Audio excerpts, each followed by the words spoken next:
Bien, alors bonjour. J'espère que vous avez passé de bonnes fêtes et c'est toujours un plaisir de se retrouver. Comme vous le savez, si Dieu veut, demain soir, on rentre dans Rosh Chodesh Iyar. Donc le mois de Nissan se termine. On va arriver au mois de Iyar. Et il y a donc trois événements qu'on va essayer un petit peu de relier les uns aux autres.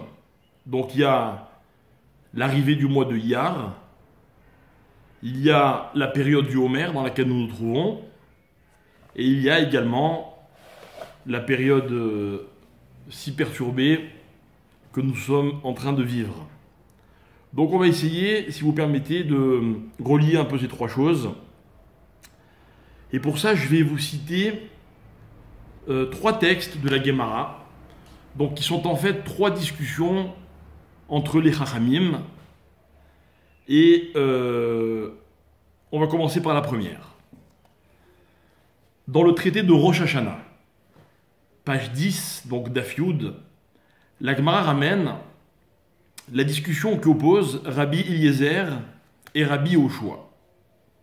Et la Gemara dit comme ça. Rabbi Eliezer Omer, Betishri Nivra Haolam, Betishri Noldu Avot, Betishri Metu Avot. Rabbi Eliezer dit, en Tishri, le monde a été créé. En Tishri, les patriarches, les Avot sont nés, et en Tishri, les patriarches, les Avot sont morts. Donc, début de la création, enfin pas début, mais création du monde, puisque la création va commencer 6 jours avant le premier Tishri, naissance des patriarches et mort des patriarches. Rabbi Yoshua Omer, non. Benissan Nivra Olam, Benissan Noldu Avot, Benissan Metu Avot.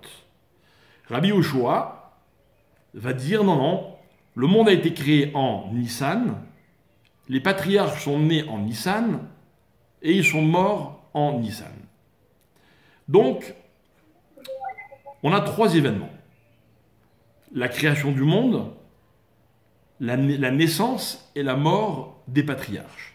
D'après Rabbi Eliezer, tout cela s'est déroulé en Tishri.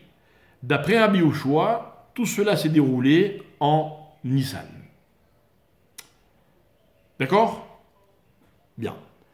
Donc, on va essayer de comprendre un petit peu de quoi il s'agit.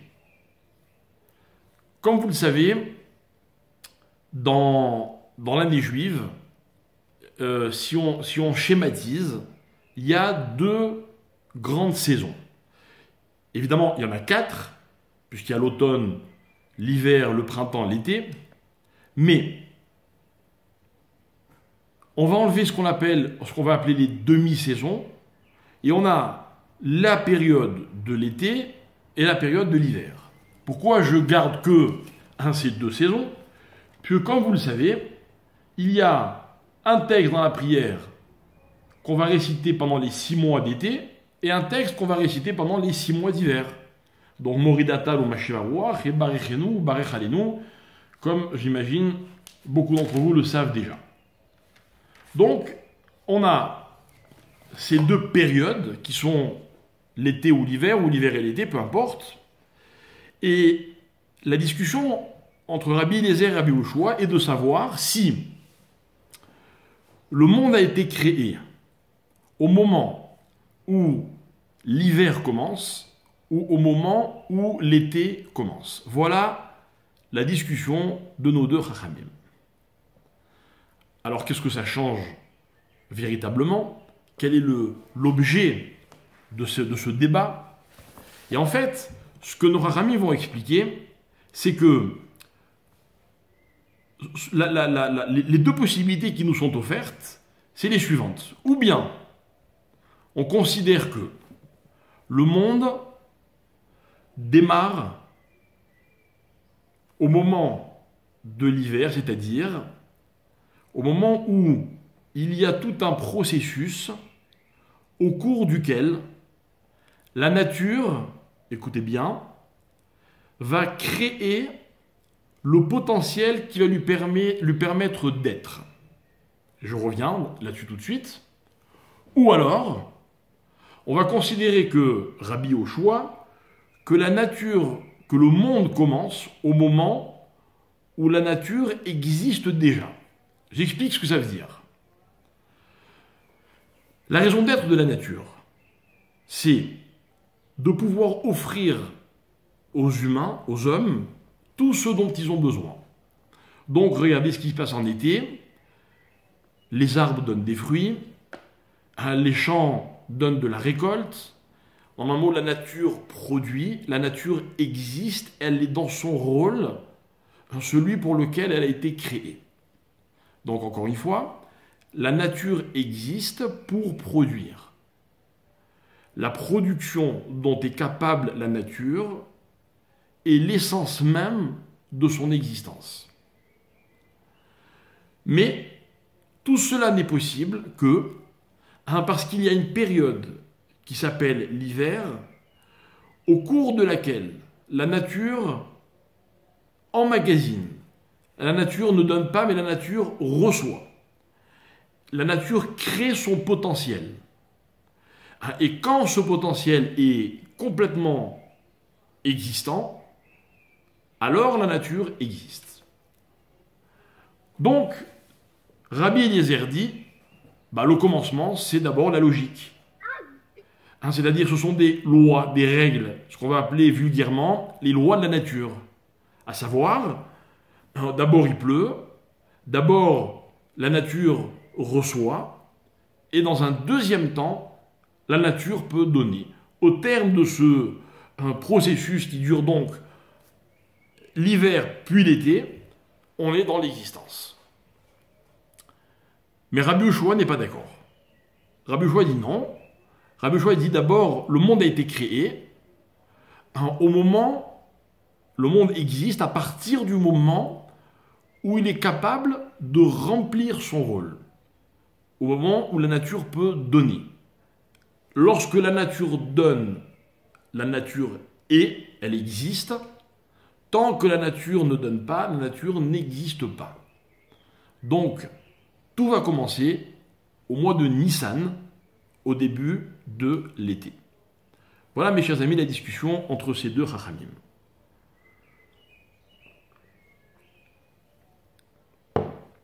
J'ai fait la bracha tout à l'heure. Bien.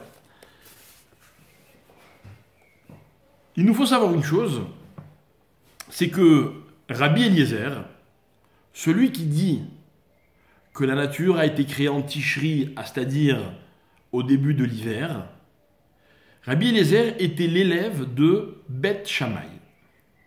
Rabbi Yoshua était l'élève de Hillel. Et voilà que dans un autre texte, donc deuxième discussion, dans la Gemara de Chagiga, Daf Yud Bet, page 12, la Gemara nous raconte que Beth Shammai et Beth Hillel sont opposés dans un autre débat.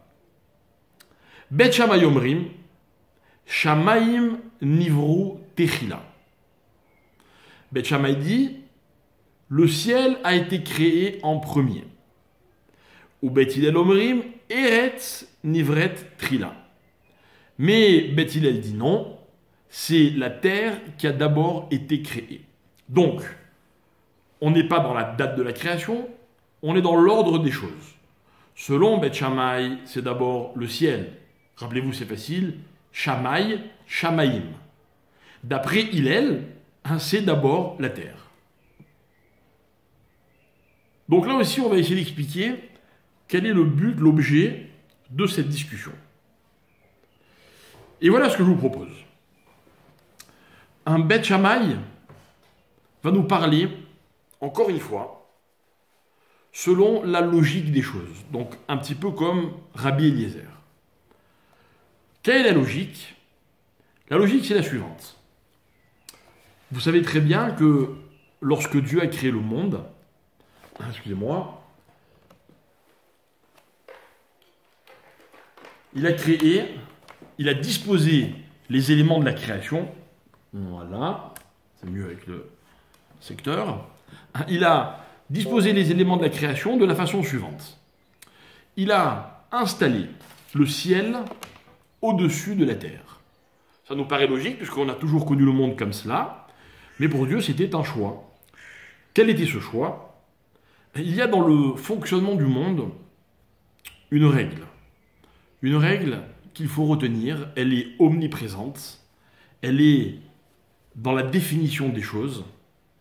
La règle, c'est que, vous savez que, au moment, je passe à autre chose, mais je reviens tout de suite à ce que je voulais vous dire, vous allez comprendre.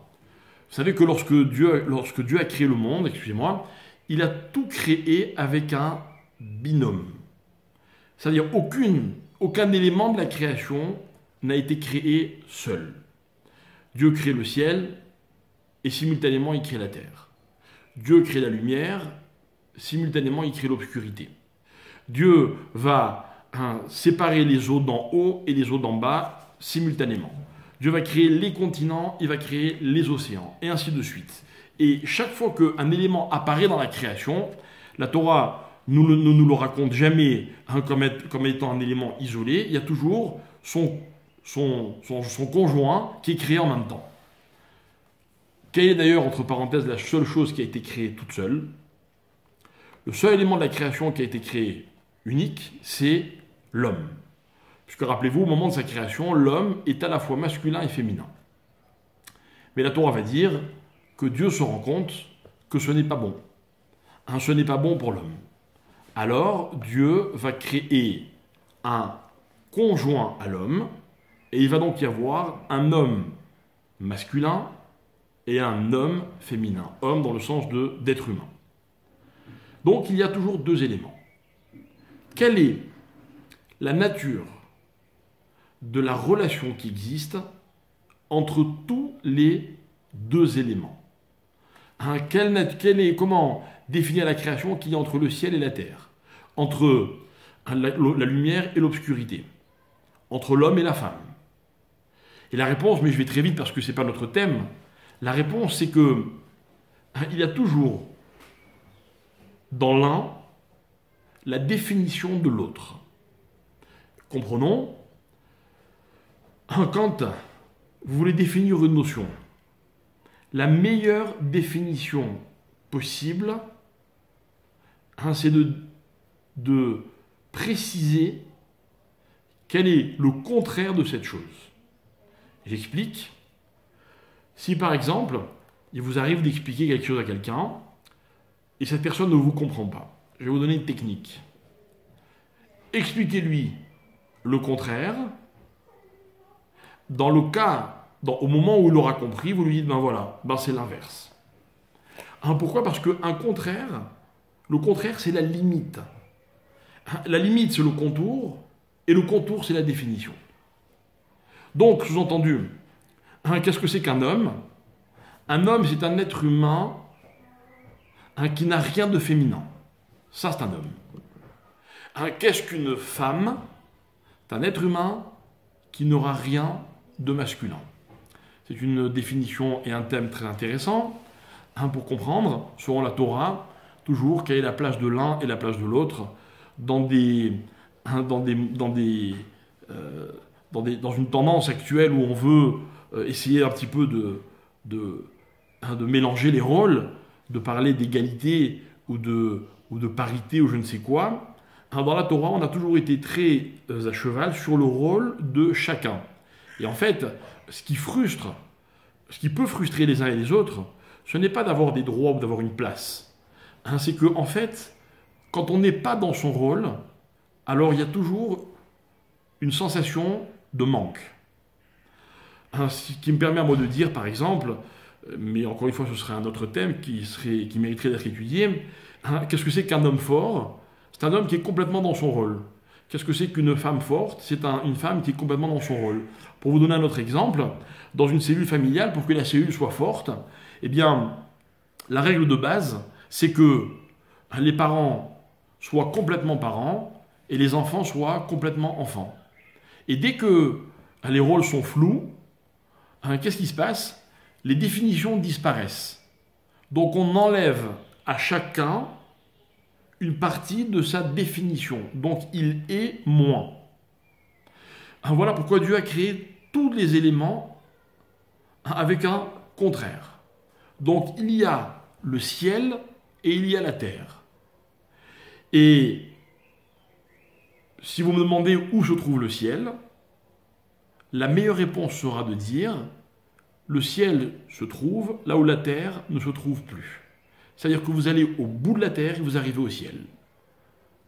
Reste à savoir qu'est-ce que c'est que le bout de la terre. Mais pourquoi cette loi? Pourquoi Dieu crée le monde selon un tel mécanisme? Et voilà l'explication, et voilà notre thème. C'est parce que Dieu a voulu que les éléments puissent avoir une influence les uns sur les autres. Et vous remarquerez une chose, c'est que dès qu'il y a deux personnes, il y a toujours un influenceur et un influencé. N'essayez pas de chercher autour de vous, quand vous connaissez, si vous connaissez des couples, que ce soit vous, vos parents ou des amis, qui est l'influenceur et qui est l'influencé. Parce que, par définition, c'est un rôle que l'on échange en permanence. Mais il y en aura toujours un qui jouera l'un des rôles et le second qui jouera l'autre rôle. Quand moi je vous parle, je vous influence. Si vous aviez allumé vos caméras et que je pouvais vous voir, je verrais dans vos regards que vous êtes ou pas d'accord avec moi, que vous comprenez ou pas, que ça vous amuse ou pas, et puis vous pourriez également m'influencer. Et constamment, quand deux personnes discutent, eh bien, il y en a une qui influence l'autre. C'est une loi, c'est une règle.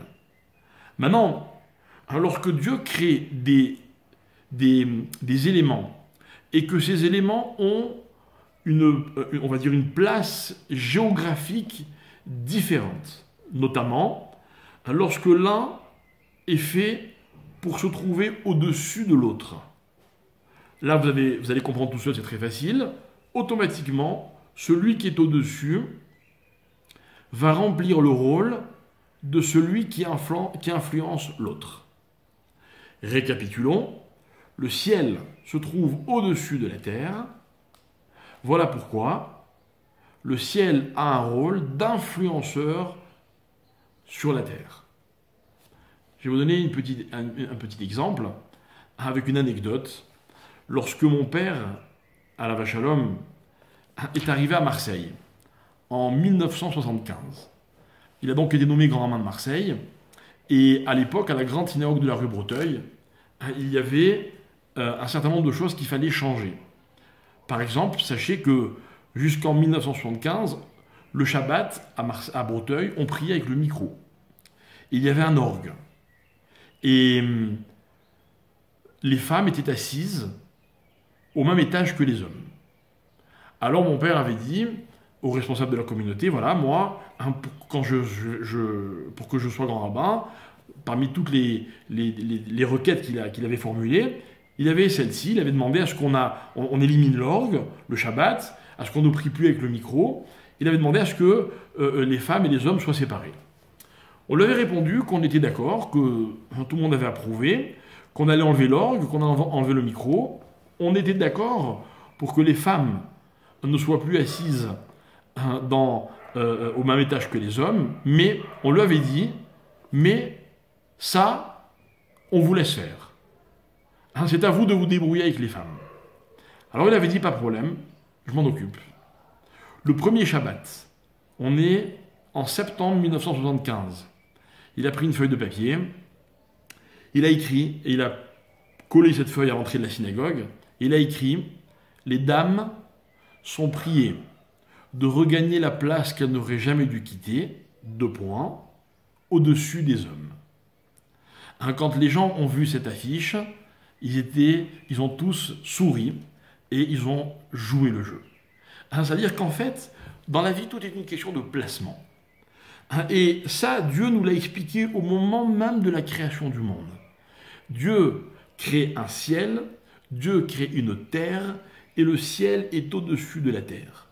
Ce qui veut dire que le ciel va avoir une influence sur la terre.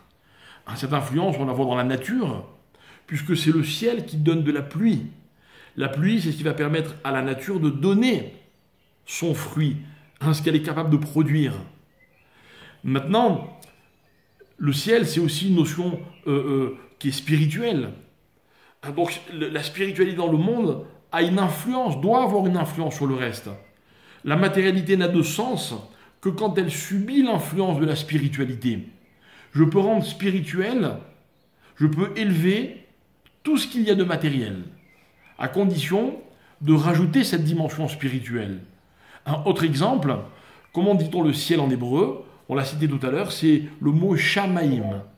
Que veut dire shamaïm? Et nos maîtres disent, une des explications, shamaïm c'est le mot sham. Sham ça veut dire là-bas. C'est sham au pluriel. C'est-à-dire le ciel c'est tous les là-bas, toutes les destinations. Pourquoi? Parce que la destination fait partie de ce qui nous influence le plus dans la vie. Quand je suis capable, si je suis capable de faire une démarche, c'est parce qu'au bout de la démarche, j'ai une destination. C'est ce qui nous anime dans la vie. C'est parce qu'il y a un sham, un là-bas, que nous sommes capables d'avancer. Donc tous les là-bas, c'est le ciel. Donc ce que je vous disais, c'est que le ciel, c'est la notion qui symbolise l'influence dans le monde. Donc revenons à notre Shammai et à notre Hillel. Shammai disait, lorsque Dieu a créé le monde, il a d'abord créé le ciel. Regardez comme c'est logique. Il a créé l'influenceur, dans le sens noble du terme, pas dans le sens contemporain. Et le ciel va donner cette influence. Donc qu'est-ce qui se passe? Le ciel, par exemple, va arroser la nature. Alors, la nature pourra exister puisqu'elle pourra produire. Donc, l'élève de Beth Shammai, qui s'appelait Rabbi Eliezer, a fait le calcul suivant. Si c'est le ciel, disait son maître, qui a été créé en premier, c'est-à-dire c'est l'influenceur qui est le premier, donc, quand est-ce que le ciel joue son rôle? Pendant l'hiver. Puisque pendant l'hiver, le ciel donne la pluie. Cette pluie permet à la nature de créer son potentiel et d'exister dans un deuxième temps qui va s'appeler l'été. Ok? Donc ça, c'est l'avis de Rabbi Eliezer et l'avis de Beth Shammai. C'est limpide, c'est logique, c'est presque rationnel. C'est Beth Shammai. Qui est Beth Shammai? Beth Shammai, vous l'avez sans doute déjà rencontré, puisque les discussions de Hillel et Shammai sont célèbres. Ils ne sont jamais d'accord. Ils ne sont jamais d'accord parce qu'ils avaient deux approches qui étaient fondamentalement différentes. Beth Shammai était un homme, encore une fois, extrêmement logique et rationnel. Beth Shammai, écoutez bien, nos maîtres nous expliquent que sa mida, la mida de Shammai, c'était le din. Le din. Le din, si on traduit vulgairement, ça nous donne la rigueur. Voilà. Le din, c'est la rigueur. Beth Shammai, il est dans la rigueur. Vous savez ce que c'est la rigueur? La rigueur, c'est que quand quelqu'un mérite quelque chose, eh bien, il l'obtient. C'est à lui. C'est la rigueur. Tu mérites, tu reçois. Tu mérites pas, tu reçois pas. Ok? La rigueur, c'est la logique. La rigueur, c'est quand il y a toujours une raison et une explication. La rigueur, mes chers amis, c'est ce qu'on appelle vulgairement la relation de cause à effet. C'est limpide. Mais Beth Hillel, il est dans une toute autre perspective. Beth Hillel, vous le savez peut-être, dans tous les débats qui opposent, dans la quasi-totalité des débats qui opposent Hillel et Shammai, la halacha sera tranchée selon l'avis de Beth Hillel. Beth Hillel, il est dans le contraire du din. Beth Hillel, il est dans ce qu'on appelle le chesed. Qu'est-ce que c'est que le chesed? Le chesed, mes chers amis, c'est quand, par exemple, quelqu'un reçoit, même s'il ne mérite pas. Ça s'appelle du chesed. Voilà, je suis généreux avec ceux que j'aime, et même s'ils ne méritent pas, je leur donne. Vous connaissez? On a tous été un petit peu généreux, ou on est un petit peu généreux. On fait notre maximum. Ah, ça veut dire quoi, notre maximum? Ça veut dire que on ne peut pas vivre seulement dans la rigueur des choses. On arrondit les angles. On est dans la négociation. Hein, quand je vous demande quelque chose, je vous demande de me rendre un service, je vous demande pas de faire des calculs. Est-ce que je vous dois, vous me devez? Non. On se rend service. Hein, vous aimez? Il y a des gens que vous aimez dans votre entourage? Est-ce qu'avec les gens que vous aimez, vous n'êtes que dans la rigueur? Certainement pas. Hein, voilà. Beth Hillel, c'est l'homme du compromis quand il faut. Hein, c'est l'homme de la discussion. Beth Hillel, il n'est pas toujours dans la logique, mais écoutez bien, il est dans la réalité. C'est ça qui est intéressant. Hein, c'est que la réalité ne peut pas être rigoureuse. On ne peut pas vivre en étant tout le temps dans la rigueur. Vous savez pourquoi la halakha est comme Beth Hillel? On dit comme ça. Vous pourrez noter, ouvrez n'importe quel texte du Talmud dans lequel on trouve une discussion entre ces deux personnages, vous remarquerez que l'avis de Beth Shammai est toujours cité avant celui de Hillel. Pourquoi? Et nos maîtres expliquent que Hillel n'a jamais formulé son avis avant d'avoir entendu, écouté et compris l'avis de Shammai. Hein, c'est ça le chesed. C'est-à-dire que c'est comme si Hillel refusait d'exister avant que Shammai n'existe. Donc, d'abord il écoute, et puis après, il se positionne. Alors que va dire Hillel? Hillel va dire pas du tout. C'est pas le ciel qui a été créé en premier, c'est la terre qui a été créée en premier.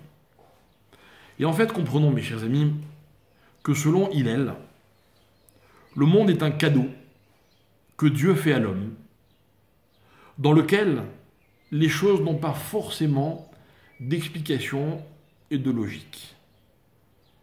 Hein, c'est-à-dire que l'équation, selon Hillel, c'est pas qu'il y a une raison qui s'appelle l'hiver, qui va permettre à la réalité qui s'appelle la nature d'exister. Non, la nature existe telle qu'elle est. La nature, c'est un cadeau que Dieu nous fait avant ou après qu'on le mérite. La vie, selon Hillel, fonctionne de la façon suivante. Dieu offre à l'homme et à l'homme d'en disposer.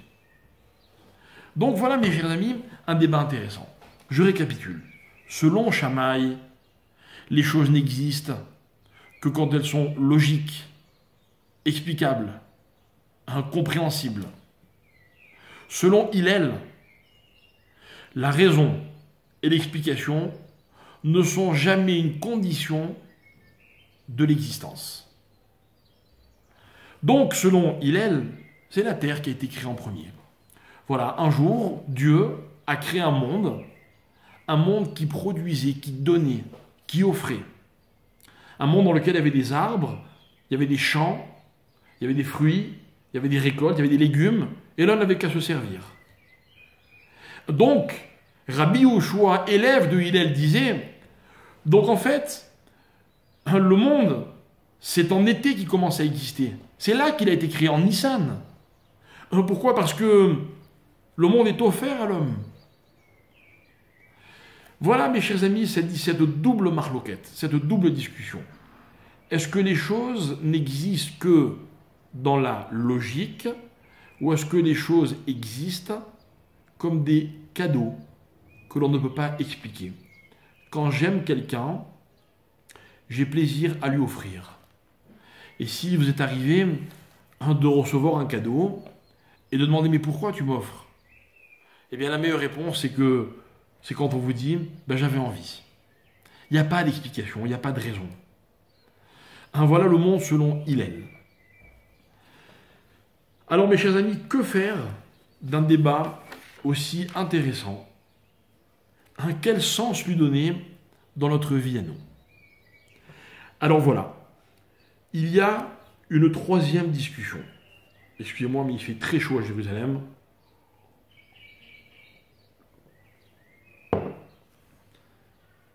Et puis j'ai un tel trac quand je vous parle que ça m'assèche la gorge. Alors, la troisième discussion est rapportée dans le Talmud toujours, dans le traité de Sanhédrin, page 97. La Guémara dit la chose suivante. Et là, on retrouve nos antagonistes, Rabbi Eliezer et Rabbi Yehoshua. Ils débattent, écoutez bien, à propos de la fin des temps. Vous connaissez la fin des temps? On vous en a déjà parlé, j'imagine. Rabbi Eliezer dit voilà comment ça va se passer. Im Israël osin teshuva nigalim, veim lav et nigalim. Je traduis. Rabbi Eliezer dit si le peuple juif fait teshuva, alors le peuple juif sera libéré. S'ils ne font pas teshuva, ils ne seront pas libérés. Vous voyez? Donnant, donnant. Relation de cause à effet. Raison, explication, existence. Din. Amarle Rabbi Yehoshua. Rabbi Yehoshua lui dit comment? Ils mènent aussi une tchouva en igalin. Quoi, s'ils font pas teshuva, ils ne sont pas sauvés? Mais pas du tout. Voilà comment ça va se passer. Akadosh Baruch Hu amènera un roi qui les fera souffrir. Alors ils feront teshuva et ils seront sauvés. Sous-entendu, Dieu ne va pas attendre les bras croisés en disant vous ne faites pas teshuva, tant pis, je ne vous sauve pas. Non, non. Il enverra des circonstances qui feront que les Juifs se poseront des questions, qui se remettront en question, donc qui feront teshuva, alors Dieu pourra les sauver. Vous voyez, un espèce de petit virus, je ne sais pas quoi, tout le monde se remet en question, et Hachem dit c'est bon, ils ont compris, je peux les sauver. Voilà la discussion qui oppose ces deux personnages. Mais vous avez sans doute une question que je partage. La question, c'est que Rabbi Eliezer et Rabbi Yehoshua disent la même chose. Rabbi Yehoshua, il dit, Rabbi Eliezer, teshuva, ils sont sauvés, pas teshuva, ils sont pas sauvés. Et Rabbi Yehoshua dit non, c'est pas comme ça. Ils feront teshuva, ils seront sauvés. Donc finalement, on est d'accord qu'il y aura une teshuva et ils seront sauvés. Donc où est la discussion? Où se situe la discussion? Et en fait, la discussion, explique nos Chachamim, c'est que finalement, d'après les deux, les Juifs feront teshuva. D'après Rabbi Yehoshua, l'élève de Hillel, Akadosh Baruch Hu, écoutez bien, va nous offrir la teshuva. Voilà. C'est ce que c'est un cadeau. Un cadeau, c'est quand on vous offre quelque chose. Il y avait un jour un homme qui avait fait quelque chose de pas bien, et son rave avait décidé de le lui reprocher. Et donc le rave s'apprête à le convoquer, et il raconte à son entourage, il dit voilà, je vais lui parler, vraiment il a mal agi parce que c'était l'objet d'une discussion. Et voilà que le matin même, le rave reçoit un paquet. Et en fait, cet homme avait vu qu'il manquait quelque chose au rave, je ne sais plus ce que c'était, et il avait décidé de le lui offrir. Alors le rave ouvre ce paquet, il reçoit ce cadeau, et le rave est très embêté. Pourquoi? Parce que il ne peut plus lui parler sur le même ton. Il ne s'agissait pas d'un jugement. Quand on reçoit un cadeau, on ne peut plus juger. Non, il s'agissait juste d'une discussion de rave, de maître à élève. Mais en fait, cette histoire nous apprend quoi, mes chers amis? Qu'un cadeau, finalement, c'est une chose que l'on nous impose. Vous m'offrez un cadeau. Peut-être que je ne voulais pas, moi, ce cadeau. Mais je ne peux plus le refuser. Alors, lorsque Dieu va nous offrir la teshuva, peut-être qu'on ne la voulait pas, la teshuva, mais on sera obligé d'accepter. On sera obligé de la faire. Alors, le peuple juif sera sauvé. Qu'est-ce qu'il faut comprendre de tout cela, mes chers amis? J'en arrive à la période, au mois dans lequel nous allons rentrer, à partir donc de demain soir sur Rosh Chodesh, mais le mois commence véritablement vendredi soir. Ce mois est donc le mois de Nissan, c'est le mois de Iyar. Le mois de Iyar, c'est un mois qui est fabuleux, le mois de Iyar. Vous savez pourquoi? Parce que Iyar, disent nos maîtres, c'est Raché Tevot, donc c'est l'acrostiche de Ani, Hachem, Rofecha. Aleph, Ani. Hachem, c'est les deux Yud qu'on trouve au milieu du mot Iyar. Et Resh, c'est Rofecha. Je suis Dieu, ton docteur. Et nos maîtres disent, et je vous cite un texte, notamment qui est rapporté dans la Kabbalah, qui dit la chose suivante: Chodesh Iyar, Nifran ou Menousé, Bechorma Tarefoua, Sheu Mesugal Lirfoua. C'est un mois qui véhicule la guérison. Il y a dans ce mois-là une ségoula, c'est-à-dire une prédisposition à la guérison. Ça fait du bien d'entendre ça en ce moment. Ben voilà, c'est marqué depuis la nuit des temps dans nos textes. Mais nous reviendrons sur la guérison dans un instant. Mais le mois de Iyar a encore une particularité. Vous savez que dans la Torah, les mois ne portent pas de nom. Les mois portent des chiffres. On les appelle le mois, le premier mois, le deuxième mois, le troisième mois, etc., etc. Il y a 2 mois dans l'année pour lesquels on trouve dans les textes des noms. Non pas dans les versets de la Torah, mais dans les versets des prophètes. Et, tenez-vous bien, l'un de ces mois, c'est le mois de Iyar. Dans le livre de Mélachim, les rois, partie 1, chapitre Vav, verset 1, il est écrit que le mois en question s'appelle, si vous êtes sympa, je vous retrouve le verset. Le verset dit la chose suivante: Vayehi beshmonim shana verba meot shana les béné Israël, etc., etc. Donc 480 ans après la sortie d'Égypte, pendant le mois de, et comment on l'appelle là-bas? On l'appelle le mois Ziv. À ce moment de l'histoire, le mois ne s'appelle pas encore Iyar, tous ces noms n'ont pas encore été donnés, mais il est nommé de la façon suivante. On l'appelle le Chodesh Ziv, le mois Ziv. Zayin, Yud, Vav. Ziv. Vous savez ce que ça veut dire, Ziv? Pas sûr. Alors je vais vous expliquer. Ziv, disent nos Chachamim, et peut-être que c'est un mot que vous prononcez, peut-être même sans vous en rendre compte, tous les matins dans la prière. En tout cas, si vous ne le faites pas, je vous recommande de le faire, puisque dans la prière du matin, on dit 2 fois Ashré. La deuxième fois que l'on dit Ashré, le psaume 145, est suivi de ce qu'on appelle Kedusha des Sidra. On dit Uvalet Sion Goyosef Pesha Yaakov, Veata Kadosh Yosef d'Israël, et on dit Kadosh, Kadosh, Kadosh Hashem Tsevakot, Melo Kol Haaretz Kevodo. Pasuk, verset super connu. Je traduis Kadosh, Kadosh, Kadosh, Hashem Tsevakot, donc Dieu, Tsevakot, et 3 fois Kadosh, Melo Kol Haaretz Kevodo.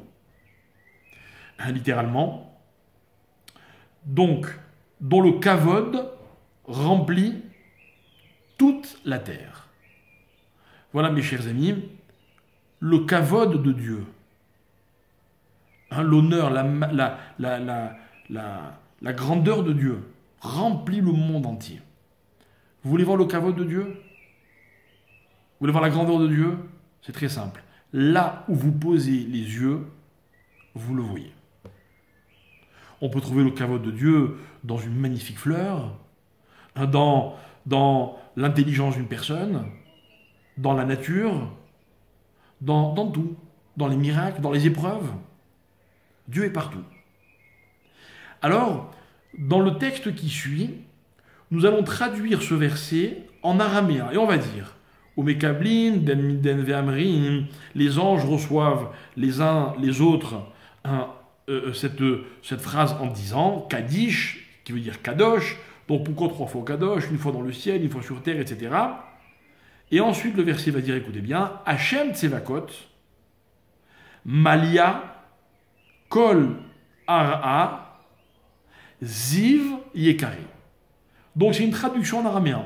Malia Kol Ara, qui remplit, dont est remplie toute la terre, Ziv Yekare, par le Ziv de son kavod. Yekare, c'est le kavod de Dieu. Ok? Donc, qu'est-ce qui remplit la terre? C'est le kavod de Dieu. Mais dans la traduction, il n'est pas juste dit kavod, il est dit le ziv du kavod de Dieu. Ziv, c'est le même mot que celui par lequel on désigne le mois de Iyar. Où est-ce qu'on trouve encore une fois ce mot ziv? Dans une autre histoire, qui se passe au moment où Moshe Rabbeinu descend du mont Sinaï. Et voilà qu'à ce moment-là, la Torah nous dit que Moshe Rabbeinu rayonnait. Moshe Rabbeinu brillait littéralement. Et il brillait tellement fort que les hommes ont eu peur. Et ils ont fui Moshe, ils se sont éloignés de lui. Mais Moshe, dit le texte, Moshe ne savait pas qu'il rayonnait de la présence de Dieu. Alors, nos amis vont expliquer notamment le traducteur, celui qu'on appelle Onkelos, il va dire qu'en fait, Moshe Rabbeinu, il rayonnait de ziv, de la présence de Dieu. Mais c'est quoi ce ziv? Ziv, mes chers amis, écoutez bien, et j'en arrive donc à la traduction. Ziv, c'est ce qu'on va appeler en français le rayonnement. Vous savez ce que c'est un rayon? Alors écoutez, je ne suis pas professeur de physique, donc je vais essayer de vous donner une explication extrêmement simpliste, ok? Mais voilà l'idée. L'idée, c'est que dans le monde, il y a des sources de lumière, ce qu'on va appeler des sources d'énergie. Et puis nous, les hommes, on profite, on tire jouissance de ces énergies. Mais il est impossible pour l'homme de profiter d'une énergie s'il n'y a pas entre la source d'énergie et l'homme un trait d'union. Ce trait d'union s'appelle en physique le rayon. D'accord? Il y a une ampoule. L'ampoule, elle crée de la lumière. C'est une source d'énergie. Mais moi, cette lumière, j'en profite parce qu'il y a un rayon qui la transporte.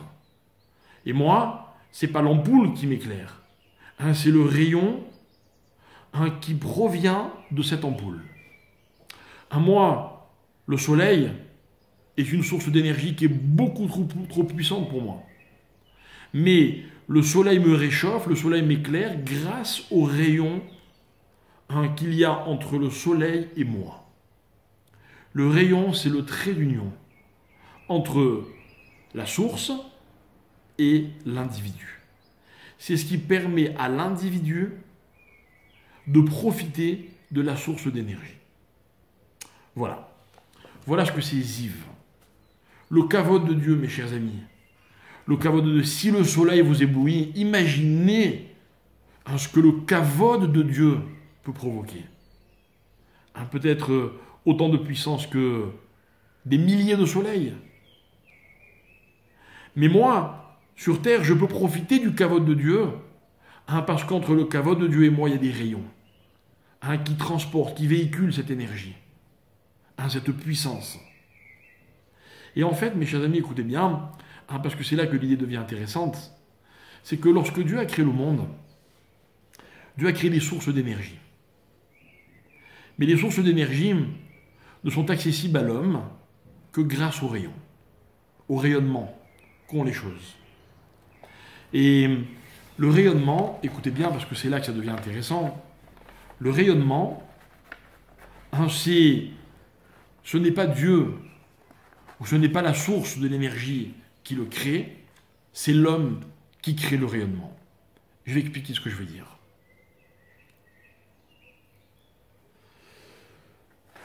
J'avais un jour entendu un enseignement de l'un de mes maîtres qui s'appelait le Rav Miller de Guetzed. Et ce Rav disait comme ça, quand on aime quelqu'un, à partir de quand on peut affirmer aimer une personne?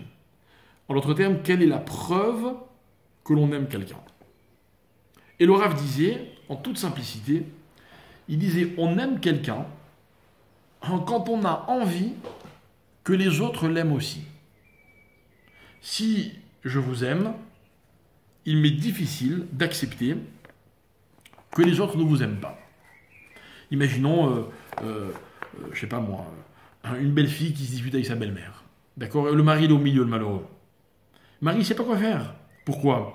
Parce que lorsqu'il entend sa mère critiquer sa femme, ça le dérange. Parce qu'il aimerait que sa mère aime sa femme.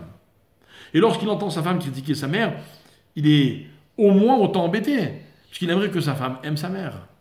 Parce que quand on aime quelqu'un, on aimerait que tout le monde l'aime.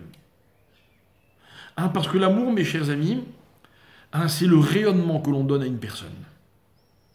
Quand j'aime quelqu'un, pour moi, cette personne rayonne. Et si pour les autres, elle ne rayonne pas, ça me pose un problème. Voilà la preuve de l'amour. Excusez-moi d'aimer des gens que vous n'appréciez peut-être pas. Je suis désolé, pour moi, ils rayonnent. C'est-à-dire que cette relation que je crée entre eux et moi, c'est un rayonnement. C'est moi qui crée ce rayonnement. Vous êtes ce que vous êtes, mais quand je vous aime, je crée ce rayonnement. Ça veut dire, si vous m'avez bien suivi, mes chers amis, ça veut dire que finalement, le rôle de l'homme, il n'est pas dans l'existence des choses. Le rôle de l'homme, il est dans la fonction que l'homme donne aux choses. Exemple, une phrase célèbre que mon père disait, qui est peut-être une des phrases que j'ai préférées dans tous les cours qu'il a donnés. Mon père disait, ce n'est pas l'existence de Dieu l'existence de Dieu ne dépend pas des hommes. C'est la présence de Dieu qui dépend des hommes. Voilà, un Dieu existe, avec ou sans nous. Mais ce que je peux faire, moi, c'est en sorte que Dieu soit présent dans ma vie, présent dans le monde. Aimer quelqu'un, c'est pas avoir décidé de son existence. C'est comme d'ailleurs haïr quelqu'un, Dieu préserve. Quand on haït quelqu'un, on ne peut pas décider qu'il n'existe pas. Par contre, quand on l'aime, on le rend présent.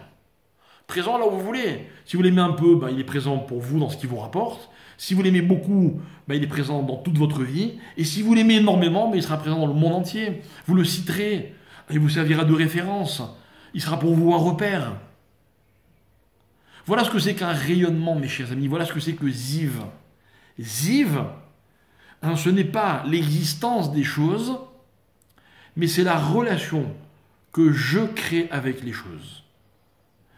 Alors, mes chers amis, quand on est fort de cette information que je viens de vous donner, Ziv, et qu'on revient sur la discussion qu'opposaient et Rabbi Eliezer et Rabbi Yoshua d'un côté, et Beth Shammai et Beth Hillel de l'autre. Mais on comprend tout. Pourquoi? Parce que Rabbi Eliezer, et Beth Shammai sont dans la logique des choses, le din. Le din, c'est l'existence. Le monde ne peut pas exister si les conditions ne sont pas remplies. Les conditions, c'est ce qui permet au monde d'exister. Alors, l'hiver va donner les conditions pour que le monde puisse exister, pour que la nature puisse produire. Très bien, logique, limpide, comme on disait tout à l'heure. Mais Beth Hillel, il a une autre approche. Selon Beth Hillel, selon Rabbi Yoshua, le monde est un cadeau. Mes chers amis, dans la vie, ce n'est pas une performance de disposer des choses.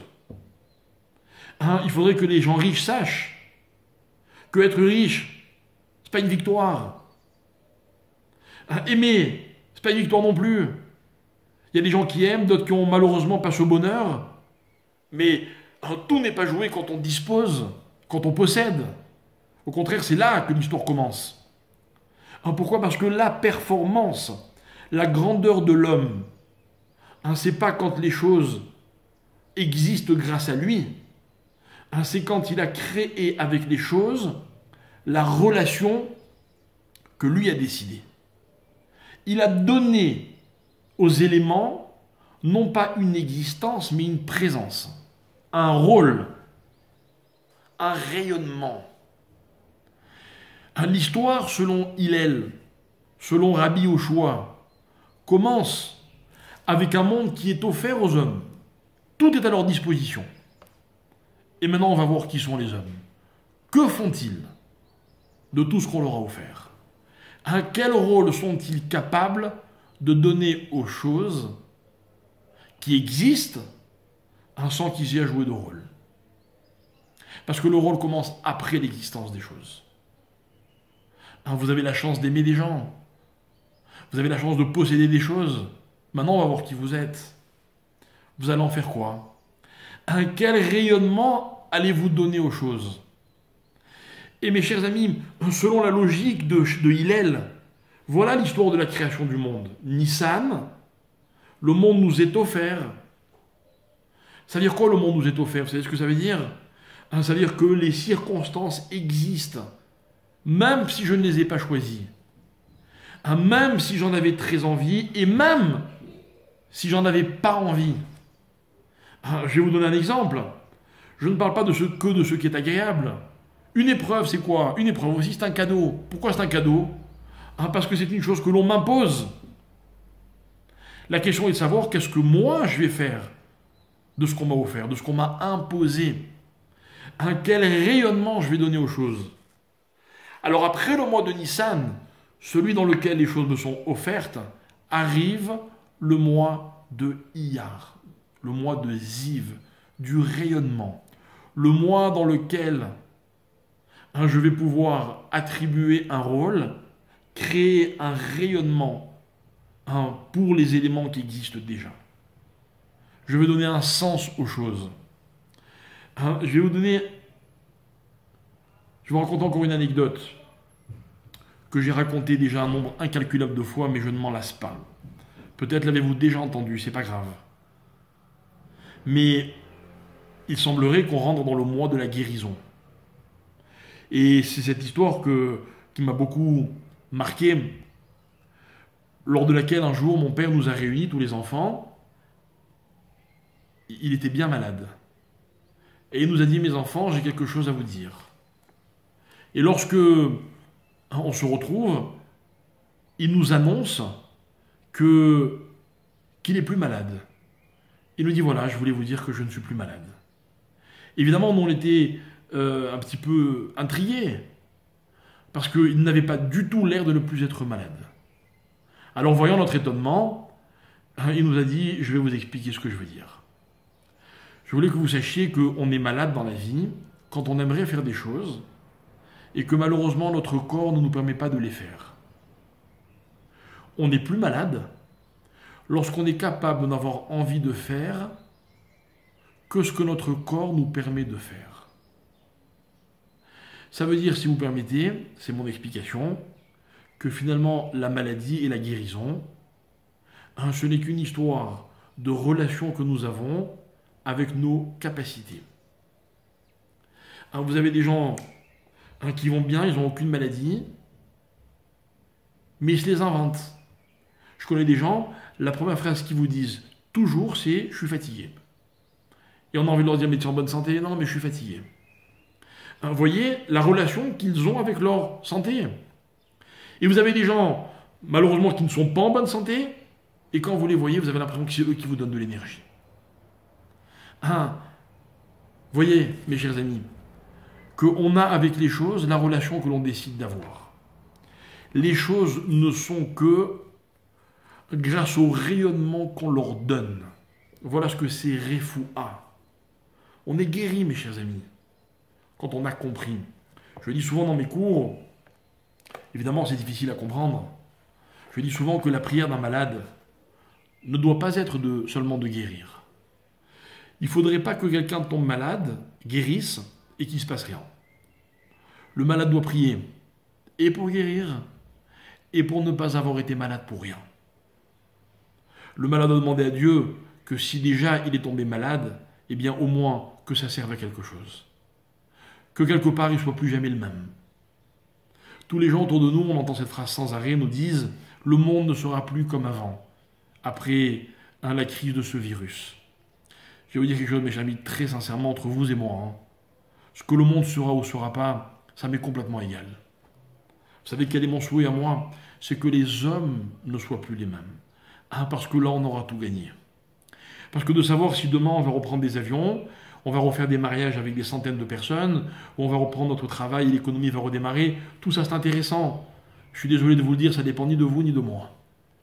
Par contre, ce qui ne dépend que de moi, c'est ce que je vais devenir avec ce qui m'arrive et que je n'ai pas choisi. Voilà le sens d'une épreuve. Une épreuve peut être une coquille vide, on en a déjà parlé. C'est moi qui la remplis. Même une épreuve, je me dois de lui donner le rayonnement qu'elle mérite. Comme ce qui est agréable dans ma vie. Quand j'ai donné aux choses le rayonnement qu'elles méritent, alors j'ai joué mon rôle. Voilà ce que c'est Iyar. Après un mois comme Nissan, Iyar, ça va être une chute terrible. Les événements sont ridicules à côté de ce qui s'est passé en Iyar. En Nissan, pardon. Pas du tout. Pourquoi? Parce qu'après les grands événements, il y a le sens qu'on leur donne. Et là, c'est à nous de jouer, mes chers amis. Et là, ça dépend que de nous. Et l'histoire est intéressante, non pas quand on la contemple, non pas quand on est un spectateur, mais quand on joue notre rôle.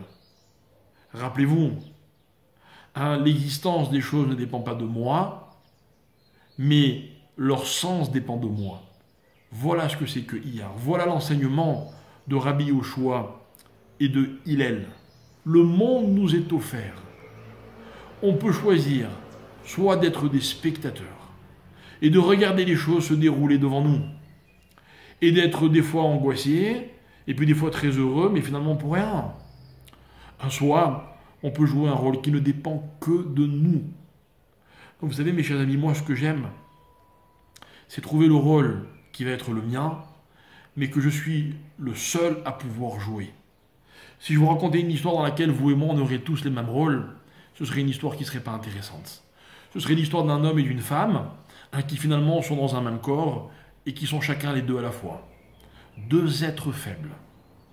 Ce serait l'histoire d'un ciel et d'une terre, mais on ne sait pas où ça commence, où commence l'un et où s'arrête l'autre. Mais quand les choses sont définies, précisées, on a chacun un rôle. Un jour, on écrira peut-être sur cette crise que nous sommes en train de vivre. Mais moi, ce qui m'intéressera, ce ne seront pas ce que les autres ont écrit, mais le rayonnement que moi j'ai donné à un événement qui dans ma vie m'apportera quelque chose, parce que j'aurai décidé qu'il m'apporte quelque chose. La création du monde n'est intéressante, elle est belle que parce qu'elle m'implique. Mais je ne suis pas prétentieux. La création du monde ne m'implique pas au moment de sa création. Elle ne m'implique pas parce qu'elle est une logique que je peux apercevoir. Elle m'implique parce qu'une fois que les choses ont été créées, alors j'ai un rôle à jouer. Vous voyez, lorsqu'un enfant arrive au monde, demandez-lui à l'enfant, est-ce qu'il a choisi d'exister, de naître? Il n'a pas choisi d'exister. Au contraire, si on en croit la Guémara, l'âme ne veut pas descendre sur terre. Mais Dieu lui dit, mais tu n'as pas le choix. Par contre, lorsque l'être humain, l'homme, arrive sur terre, alors il a une histoire à écrire. Une histoire qui est la sienne. Une histoire qui est unique. Ce que moi j'apporte au monde, mes chers amis, personne d'autre ne peut l'apporter. Je ne suis pas prétentieux au point de vouloir changer le monde. Je veux écrire mon histoire. Et celle-là, personne d'autre que moi ne pourra l'écrire. Alors Dieu nous a fait cadeau d'un monde, que nous trouvons tantôt magnifique, mais des fois un peu difficile. Mais c'est pas ça qui change. Ce qui change, ce qui est déterminant, c'est le rayonnement que nous sommes au quotidien capables de donner aux choses. Voilà l'enseignement que nous apporte, notamment un des enseignements que nous apporte le mois de Iyar. C'était la réflexion de ce chiour. Et Bezrat Hashem, en vous retrouvant très prochainement, nous pourrons continuer d'aborder l'histoire et du mois de Iyar et du conte du Homer que nous n'avons pas expliqué aujourd'hui, mais sur lequel j'ai encore beaucoup de choses à vous dire lors d'un rendez-vous très prochain. Voilà, merci beaucoup et si Dieu veut, à très bientôt.